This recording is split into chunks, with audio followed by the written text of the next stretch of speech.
I now want to come with you to the absolute meat of this class, which is called A star.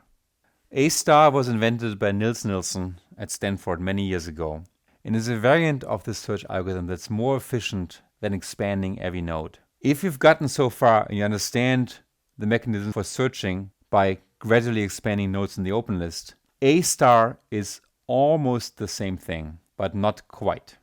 To illustrate A star, I'm going to use the same word as before, but with a different obstacle configuration. This is one where A star performs really well.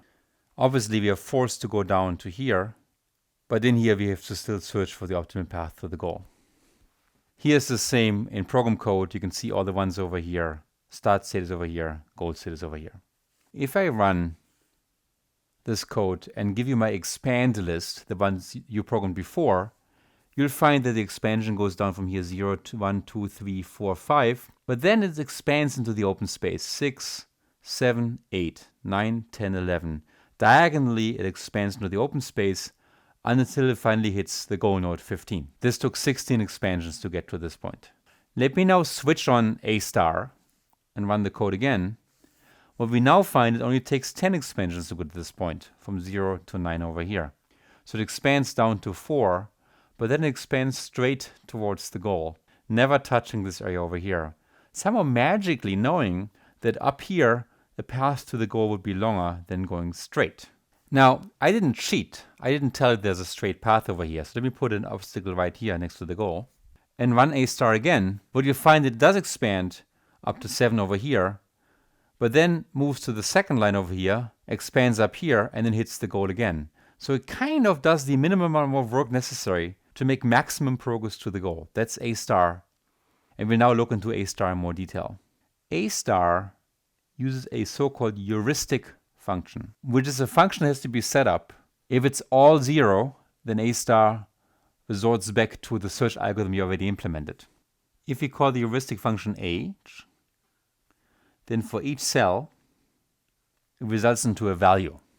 So let me give you some values. Here's one. It's the number of steps it takes to the goal if there was no obstacle.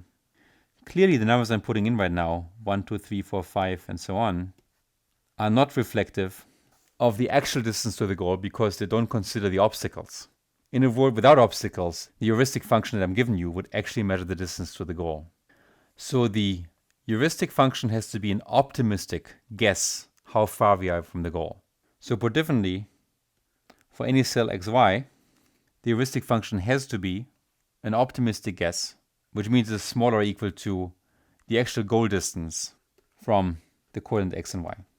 Now that sounds a little bit ad hoc, but very often you can give good heuristic functions really easily. Like in this case over here.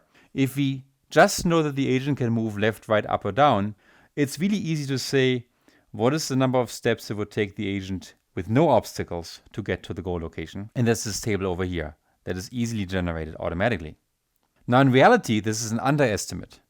If obstacles, for example, look like this, then from here it takes you more than 9 steps to get to the goal.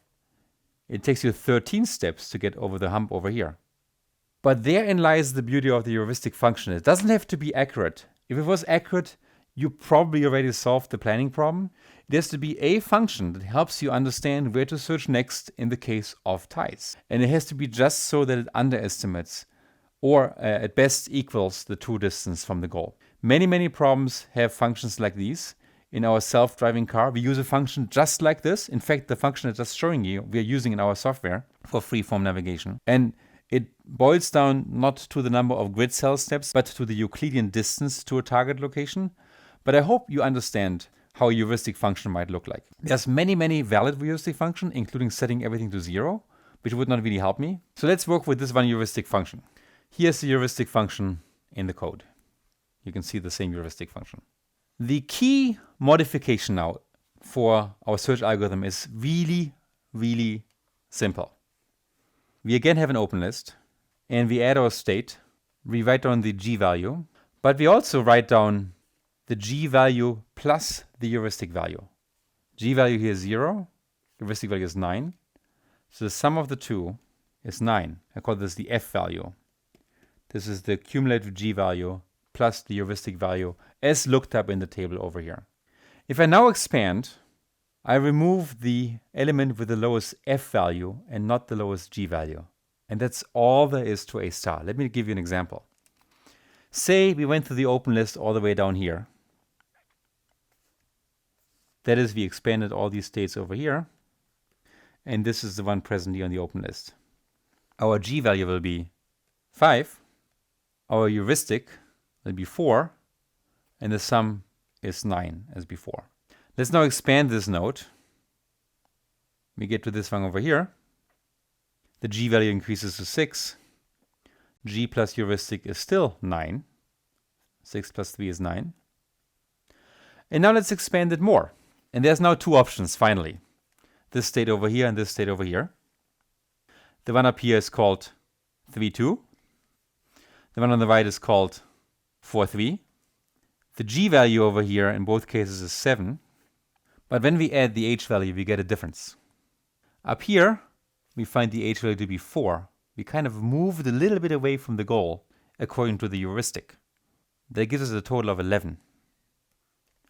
Whereas for the field over here, we find the h value to be 2. 7 plus 2 equals 9. And here is the first time that A star makes an actual difference. It has a preference to expand this node over here over the node over here. To see why the f value, the sum of g and h, over here is 9, but over here it's 11. And what this reflects is that according to the heuristic, this guy is actually 2 steps closer to the goal than this guy over here. This guy, according to the heuristic, maybe 2 steps away from the goal. The guy over here is at least 4 steps away. A star now will expand this node over here because its f value is 9 versus 11. So let's do this.